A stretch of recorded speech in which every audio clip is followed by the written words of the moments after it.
अस्सलाम वालेकुम दोस्तों, आज की वीडियो में हम बात करेंगे कि आपको बेल्जियम में आने के लिए बैंक स्टेटमेंट चाहिए होती है या ब्लॉक अकाउंट चाहिए होता है। जर्मनी का तो सबको पता है कि वहाँ पे ब्लॉक अकाउंट चाहिए, कोई बैंक स्टेटमेंट नहीं चाहिए होती। लेकिन बेल्जियम का ये रूल है कि यहाँ पे आने के लिए आपको सिंपल प्रोसेस है ब्लॉक अकाउंट का। उसकी वजह यह है कि यहाँ पे फ़ी जो है बहुत ज़्यादा नहीं होती हैं, तो इसीलिए एज अ सिक्योरिटी आपको ब्लॉक अकाउंट ट्रांसफ़र करवाना पड़ता है। अब वो कब करवाना पड़ता है, कितना करवाना पड़ता है और वो आपको अमाउंट कब मिलती है, उस सारी चीज़ों के बारे में बात करेंगे इस वीडियो में। अच्छा जी, तो सबसे पहली बात आ जाती है कि ब्लॉक अकाउंट कितना होना चाहिए। तो देखें, ये वेरी करता है यूनिवर्सिटी टू यूनिवर्सिटी, और बैचलर्स पढ़ रहे हैं या फिर मास्टर्स पढ़ रहे हैं।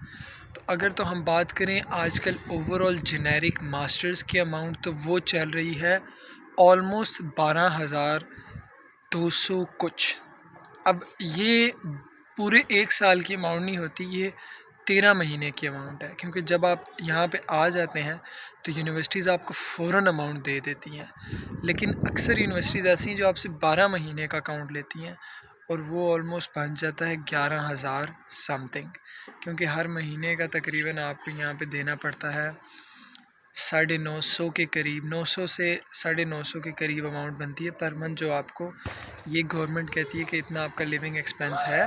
तो उस हिसाब से आपने 12 महीने या 13 महीने का अमाउंट कैलकुलेट करके हमारे पास भेजना पड़ता है। आप ये पैसे अभी आपको नहीं भेजने, या फिर यूनिवर्सिटी के लिए आपको नहीं चाहिए होते, बल्कि ये पैसे आपने तब भेजने हैं जब आपको वीज़ा चाहिए होता है। एडमिशन लेटर आ गया, उसके बाद आपने वीज़ा प्रोसेस शुरू करना है, और एडमिशन लेटर आते आते भी 2-3 महीने लग जाते हैं। तो एडमिशन लेटर के साथ साथ आपने जो है ना ये अमाउंट भी भेजनी पड़ती है, आपको भेजनी पड़ती है यूनिवर्सिटी को, और यूनिवर्सिटी को बोलना पड़ता है आपको, वो एक आपको डॉक्यूमेंट भेजेंगे जिस पे सारी डिटेल मेंशन होगी।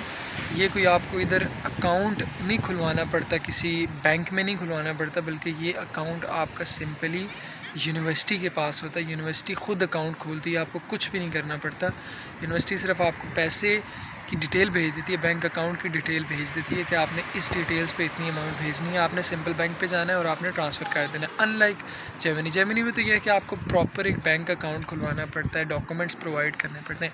यहाँ पर ऐसा झंझट कुछ भी नहीं है, सिंपली आपने पैसे भेज दिए और वो आपको एक प्रूफ भेज देते हैं कि भाई हमारे पास पैसे आ गए, और वो फिर आप फर्दर वीज़े के साथ अटैच कर सकते हैं। अच्छा जी, अगली बात आ गई कि ये पैसे जो आप यहाँ पे ट्रांसफ़र कर रहे होते हैं, ये आपको पैसे मिलते कब हैं। यहाँ पे भी सेम प्रोसेस है जर्मनी की तरह, कि यहाँ पे आपको मंथली जो है ना वो अमाउंट भेजते हैं वो आपके अकाउंट में। वो भी आपका अकाउंट इधर आके आपको खुलवाना पड़ता है। अकाउंट कैसे खुलवाते हैं उसकी मैंने वीडियो बनाई हुई है। बैंक अकाउंट आप खोलेंगे, यूनिवर्सिटी को आप मैसेज कर देंगे भाई ये मेरा अकाउंट है, तो इस पे जाके भी आपने पैसे भेज देने हैं। और जो ही आप यहाँ पे लैंड करते हैं, आते साथ ही अगर आप अकाउंट खुलवा लेते हैं, अकाउंट खोलने का कोई इतना प्रॉब्लम नहीं है, तो आप सिंपली यूनिवर्सिटी को वो डिटेल्स भेज देते हैं। उसी महीने आपको पैसे हर महीने की 20 या 25 के दौरान आपको पैसे भेज देते हैं। और अगर आपका पहला महीना मिस हो भी गया तो आपको अगले महीने 2 महीने के इकट्ठे पैसे यूनिवर्सिटी भेज देती है। तो एडवांस पेमेंट चल रही थी, इसलिए उस हवाले से आपको वरी नहीं करना कि पैसे कब मिलते हैं, लेट मिलते हैं, पहले मिलते हैं। तो अगर आपका इनिशियल डेज़ में थोड़ा प्रॉब्लम बनता भी है तो इसमें इतना कोई परेशान होने वाली बात नहीं, क्योंकि आपका ब्लॉक अकाउंट के पैसे आपको वैसे भी मिल ही जाने हैं, पहले महीने ही में ही मिल जाने हैं।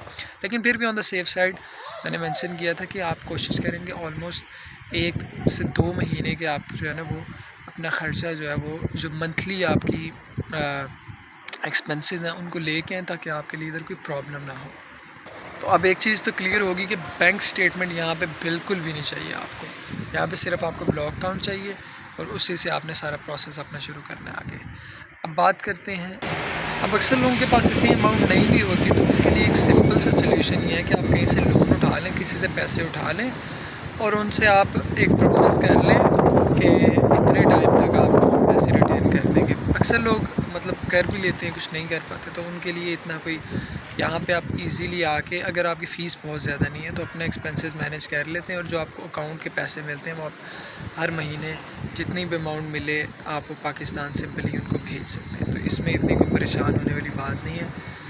लेकिन ये चीज़ ज़रूर रखनी होती है कि जो आपकी फ़ी है वो बहुत मैटर करती है। आप कौन सी यूनिवर्सिटी में आ रहे हैं, कितनी फ़ी पे कर रहे हैं।